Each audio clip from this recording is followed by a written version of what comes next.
ఎక్కడికి వెళ్ళిపోయారండి? వాకింగ్కి వెళ్ళాను. నడిచినందుకేమో బాత్రూమ్ వచ్చింది, నీళ్లు లేవు, పొలాల్లోకి వెళ్ళాను, చెమట పట్టింది, స్నానం చేసి వద్దాం అనుకుని స్నానం చేసి వస్తున్నాను. 6:30కే కదా కార్యం అని చెప్పారు. పద వెళ్దాం, ఇంకా టైం ఉంది కదా. చల్లగా ఉండండి. రండి.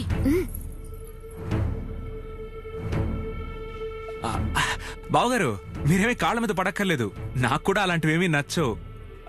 మా అందరి ఆశీర్వాదాలు మీకు ఎప్పుడూ ఉంటాయి. ఏ తులసి, నేను వద్దంటున్నాను కదా. అరే కలెక్షన్ వస్తుంది కదా, ఎందుకు ఆపుతున్నావురా? జీవితాన్ని సీరియస్ గా తీసుకుంటే ఈజీ అవుతుంది, ఈజీగా కేర్లెస్ గా తీసుకుంటే సీరియస్ అవుతుంది. అర్థమైందా? చల్లగా ఉండు. ఏంటి పెళ్లి కొడుకు మామేంట్రా ఎద్దుమూతలో అంత సీరియస్ గా ఉంది? వరకట్నం 1,00,000 రూపాయలైతే సరిపోలేదంట, ఇస్తావా ఏంటి? పర్లేదు, అలాగే ఉన్నాయి, చాలా బాగున్నాయి. చల్లగా ఉన్నాము.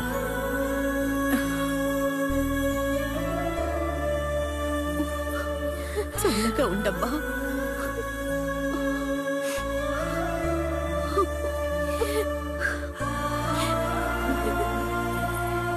ఏ తులసి, అన్నీ ఆశీర్వాదం తీసుకో.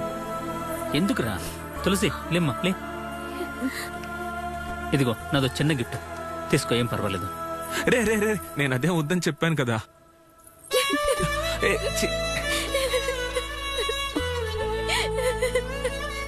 ఇలా చూడు, నేను వస్తాను, అమ్మ వస్తుంది, మేమందరం అప్పుడప్పుడు వచ్చి నేను చూస్తూ ఉంటావా? మా చెప్పమ్మా.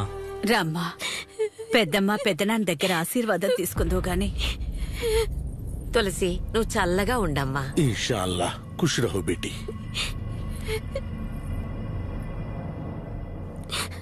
తాతయ్య, పెద్దనాన్న, బాబాయ్, పెద్దమ్మ, పిన్ని, అత్తయ్యలు, మావయ్యలందరూ తెలుసో తెలియకో ఏమైనా తప్పు చేసుంటే నన్ను క్షమించండి.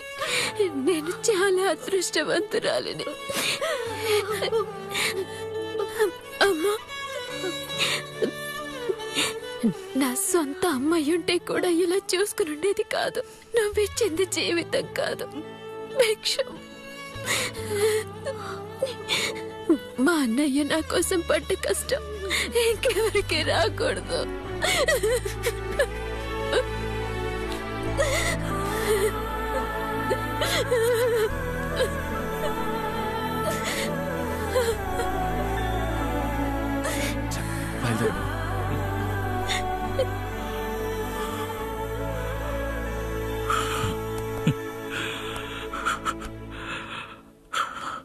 మీ నాన్ననే చూస్తున్నాన్రా, చచ్చిపోయిన నా బిడ్డని.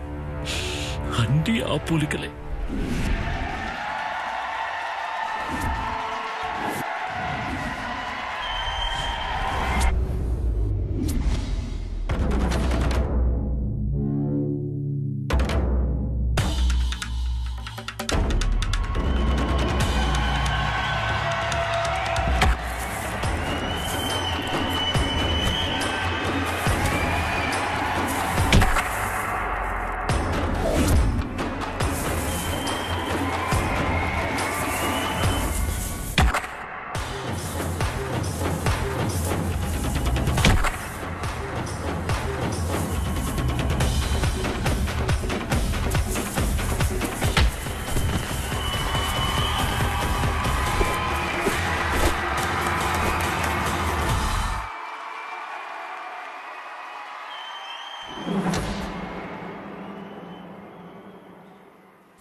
పర్లేదే, వాడి పొట్టేల్ని వీడి పొట్టేలు ఓడించినా కూడా ఇద్దరు కౌగిలించుకుంటున్నారు. రెండు వాళ్ళు పెంచిన పొట్టేళ్లే, ఇద్దరు జిగిరి దోస్తులు. పందెం పేరుతో ఇద్దరు బిజినెస్ చేస్తున్నారు. ఏదో ఒకరోజు ఇద్దరిని లేపాల్సిందే.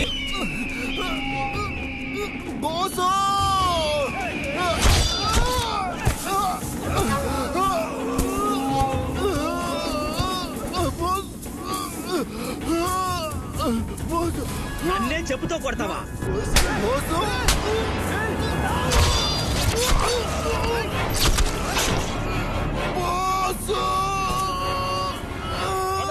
ధర్మ అన్నయ్య ఎవరో చంపేశారన్నయ్య.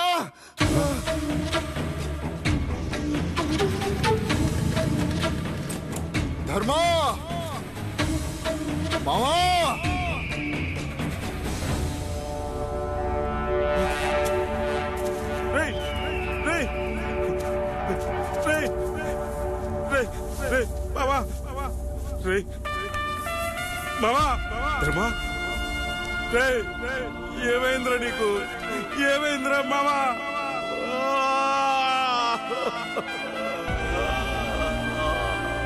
ధర్మా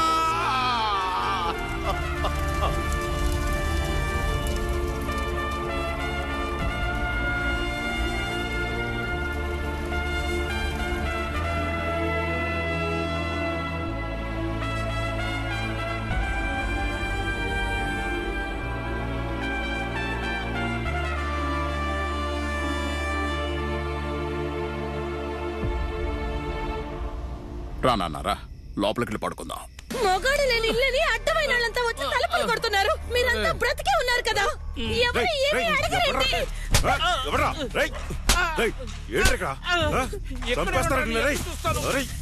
ఇంకోసారి చంపేస్తారు.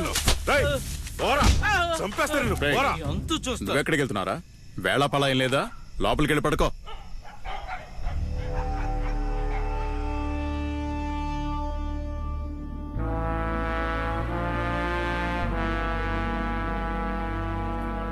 అమ్మా ఇదిగోమ్మా,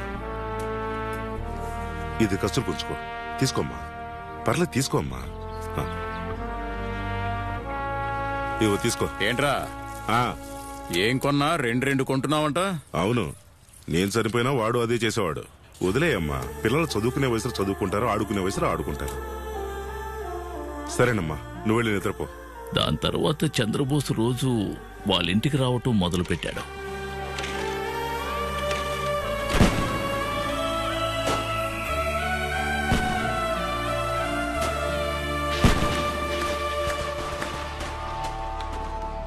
ఊర్లో తలెత్తుకోలేకపోతున్నా. మీరు అసలు ఏం పట్టించుకోరా? వదిన కూడా చూసి చూడనట్టుంటుంది.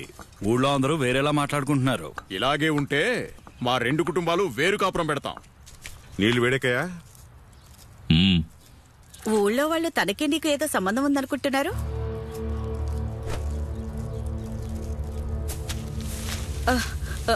ఏంటయ్యా? అయ్యో, ఈ అగ్ని మీద ఒట్టేసి చెప్తున్నా, నా వేలు కూడా ఆవిడని తాకలేదు.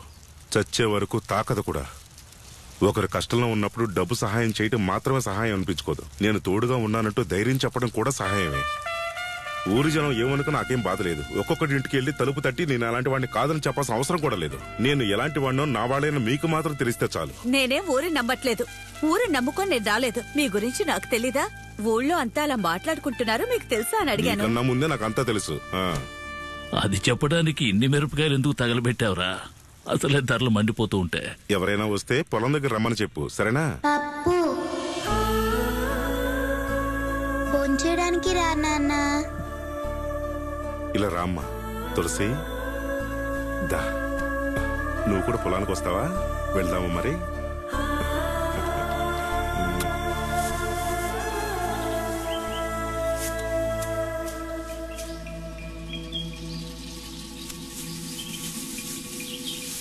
పంటంతా ఎలుకలు నాశనం చేసేసే.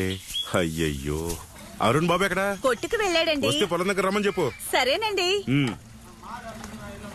రే చిట్టి, వస్తావా? మీ పొలాల్ని ఎలుకలు తినేసాయి, బాగు చేద్దాం. వస్తానన్నా. రే ఆ వైరిటివ్ ఇలా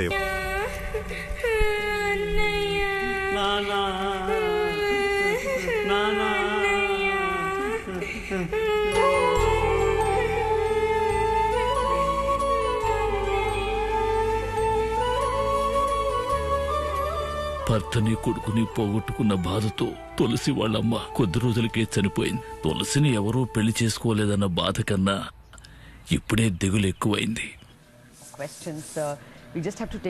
పెళ్లి అప్పగింతల్లో ఒక్కటే ఏడుపులంట. ఈవిడో వైపు ఆవిడో వైపు. నిజంగా కన్న తల్లి ఉంటే కూడా అంత ఏడ్చేది కాదేమో. సెంటిమెంట్ సన్నివేశాలు నిండిన సినిమా. మనల్ని మాత్రం ఊరి మొత్తం ఆడిపోసుకుంటుందట. పెళ్లి పెట్టుకుని వ్యాన్ అద్దెకి తీసుకుని మరి రామేశ్వరం వెళ్ళొచ్చామని. అవును, నాన్న మీద జోకులేసుకుంటూ తిట్టుకుంటున్నారా? నాన్న మీ ఫోన్ ఇవ్వండి. అసలు వాణ్ణి ఏంటమ్మా? మనం తిట్టి ఏం ప్రయోజనం? మీ చెల్లి కోసం పెళ్లి చేశారా లేక మమ్మల్ని మా పెదనాన్నని తిట్టించడానికి చేశారా? సరే పెళ్లికి ఎలాగూ రాలేదు, ఒక ఫోన్ చేసి సారీ చెప్పి విషెస్ అయినా చెప్పొచ్చు కదా. ఓహో, ఇదే మీ బంధుత్వం, అనురాగం, ప్రేమ అన్ని కదా. మాట్లాడుకుంటేనే లవ్వా? నీ గురించి ఆలోచించడం కూడా.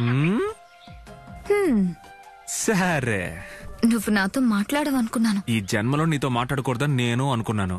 కానీ ఏం చేద్దాం, ప్రేమ గుడ్డిదే కాదు సిగ్గులేంది కూడా. అసలేమనుకుంటున్నావు నువ్వు? నువ్వే అన్నీ అనుకుంటున్నా. అయినా నీకే అంత కొవ్వుంటే మరి నాకెంత ఉండాలి? ఎంతుందని మీ దగ్గు మిషన్ నాన్నని అడిగి తెలుసుకో. అసలు మా నాన్న ఎవరు అనుకుంటున్నావు? ఎవరు? నా మావగారు. మరి మా అమ్మ? మా అత్తగారు. మా అమ్మ నీకోసం ఎంత చేసుంటుంది. పులిహోర, దద్దోజనం, బెల్లం పాయాసం, తర్వాత 4 సార్లు నాటుకోడి కూర అన్ని.